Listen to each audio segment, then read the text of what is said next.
청약 당첨만 되면 내 집 마련 끝이야. 이렇게 생각하시는 분들 많으시죠? 저도 그렇게 생각했습니다. 청약 통장 열심히 넣고 가점 계산하고 분양 일정 체크하고. 근데요, 서울 청약 당첨 가점이 얼마인지 아시나요? 69점. 이게 2025년 서울 청약 당첨자 최다 구간입니다. 15년 무주택에 부양가족 3명에 청약 통장 15년 넣어야 겨우 경쟁할 수 있는 점수입니다. 30대 초반 1인 가구, 가점 30대면 서울 청약은 사실상 불가능합니다. 3기 신도시요? 공정률 대부분 한 자릿수입니다. 최근 발표한 공급 계획이요? 저는 솔직히 어려운 부분이 많다고 봅니다. 오늘은 불편한 진실을 말씀드리려고 합니다. 청약을 기다리면서 10년을 날리지 마세요. 먼저 숫자를 보겠습니다. 2025년 서울 청약 당첨자 분포예요. 가장 많은 당첨 구간이 69점입니다. 69점이 뭐냐고요? 무주택 기간 15년 32점, 부양가족 3명 35점, 청약통장 15년 17점. 이렇게 해야 84점 만점에서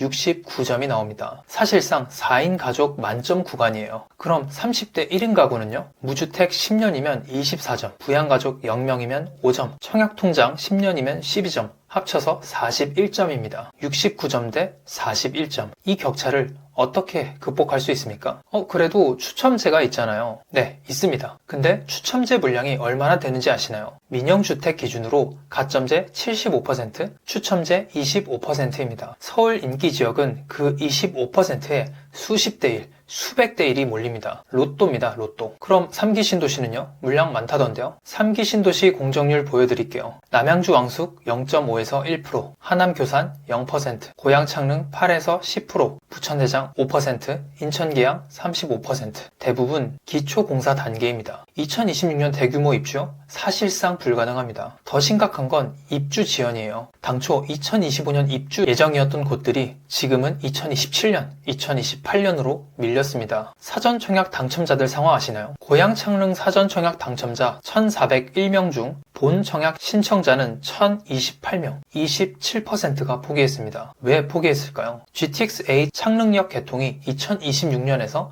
2030년 이후로 밀렸습니다. 분양가는 공사비 상승으로 올랐고요. 대출 규제는 강화됐습니다. 사전 청약 당시와 조건이 완전히 다르다는 불만이 터져나오고 있습니다. 청약 당첨을 기다리면서 청약을 기다리는 사이 공급은 어떻게 되고 있을까요? 국토부가 발표한 2025년 주택 통계입니다. 전국 인허가 37만 9,834가구, 전년 대비 12.7% 감소했습니다. 2008년 이후 최저입니다. 서울은요, 인허가 4만 1,566가구, 전년 대비 19.2% 감소. 분양은요, 서울 1만 2,654가구, 전년 대비 53.3% 감소, 반토막이 났습니다. 착공, 분양, 인허가, 준공 4대 공급 지표가 전부 하락했어요. 2026년 서울 입주 예정 물량은 약 1만 6천 가구로 전년 대비 48% 감소한 수준입니다. 전문가들은 뭐라고 하냐면요. 2026년부터 2028년까지 실질적으로 시장에 유입될 신규 주택 물량이 부족할 가능성이 크다. 전반적인 집값 흐름은 우상향할 것이다. 공급이 없으니 청약도 없고요. 청약이 없으니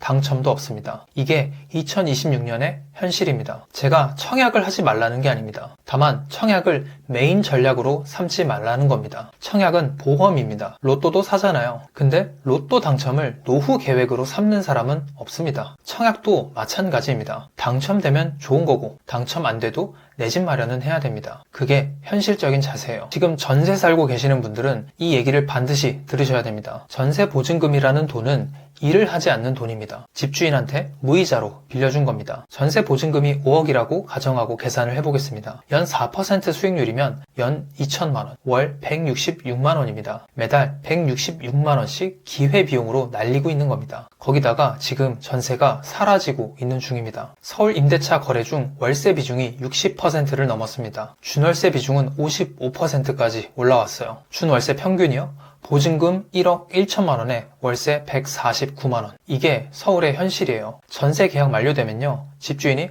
월세 좀 받겠습니다 라고 할 겁니다. 보증금 묶이고 월세도 내야 됩니다. 이중 부담이에요. 그 와중에 청약 당첨 기다리면서 5년, 10년 자산 격차만 벌어질 겁니다. 그리고 지금 상황이 좋지 않습니다. 유동성을 먼저 보겠습니다. 지금 한국 M2 통화량이 얼마인지 아시나요? M2는 쉽게 말해서 시중에 풀린 돈의 총량입니다. 현금, 예금, 적금, 펀드, 바로 쓸 수 있는 돈을 다 합친 겁니다. 그 M2가 지금 4,057조 원입니다. 4개월 연속 8%대 증가율이에요. 2022년 7월 이후에 가장 높은 수준입니다. 2018년에는 2,626조였어요. 2022년에는 3,722조, 2025년에는 4,466조. 7년 만에 70%가 늘었습니다. 돈이 그만큼 많이 풀렸다는 거예요. GDP 대비 통화량 비율은 한국이 153.8%입니다. 미국은 71.4%인데요. 한국이 미국의 2배 이상입니다. 이게 무엇을 의미하냐면요. 돈의 가치가 계속해서 떨어지고 있다는 겁니다. 실물 자산, 특히 부동산 가격이 오르는 이유예요. 그리고 코스피가 최근 5천을 넘었습니다. 주식시장 자금과 부동산 자금은 결국 연결되어 있어요. 그 돈이 주식으로 가고 부동산으로 갑니다. 하나증권의 김두원 연구원님은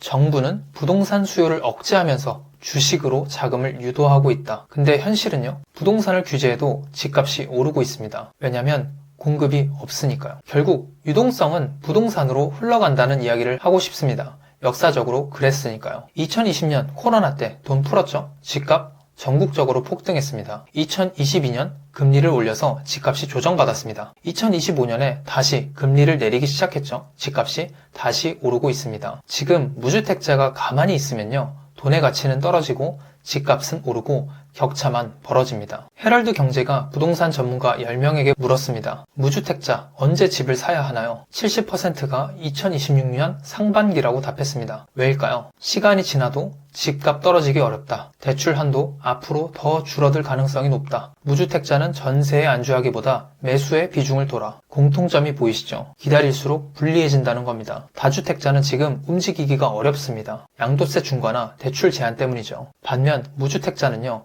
생애 최초 취득세 감면, 정책 금융 혜택, 오히려 지금이 기회일 수 있습니다. 디딤돌 대출, 연소득 8,500만 원 이하, 5억 이하 주택, 금리 2.85에서 4.15, 맞벌이는 1.3억까지 가능합니다. 보금자리론, 부부 합산 8,500만 원 이하, 6억 이하 주택, 30년, 40년, 50년까지 가능합니다. 금리는 4에서 4.3%대, 신생아 특례대출, 부부 합산 1.3억 이하, 맞벌이는 2억까지 금리 1.8%부터 시작합니다. 순자산 5.1억 이하 조건도 있어요. 이 정책금융 상품들은 규제 영향을 안 받습니다. 10.15 대책 밖에서 운용이 됩니다. 정책금융으로 살 수 있는 집이 있습니다. 서울 외곽에 거래량이 좋은 5억대 아파트들이 아직 있습니다. 그게 아니라면 초투가 낮은 수도권 재개발 지역도 찾아보는 것을 추천드립니다. 재개발 빌라는 싫어요. 외곽은 출퇴근이 힘들어요. 하지만 완벽한 집을 기다리다가 10년을 날리는 것보다 지금 살 수 있는 집을 사는 게 낫습니다. 물론 공부는 필수입니다. 첫 집은 종착역이 아닙니다. 환승역이에요. 자, 그럼 구체적으로 무엇을 해야 되는지 말씀드리겠습니다. 1단계 정책 금융 자격 확인. 지금 당장 확인하세요. 주금공 홈페이지에 가시면 셀프 체크 가능합니다. 디딤돌, 보금자리론, 신생아 특례. 내가 받을 수 있는 게 뭔지 파악하세요. 2단계 예산 역산. 정책 금융으로 빌릴 수 있는 금액의 내 현금.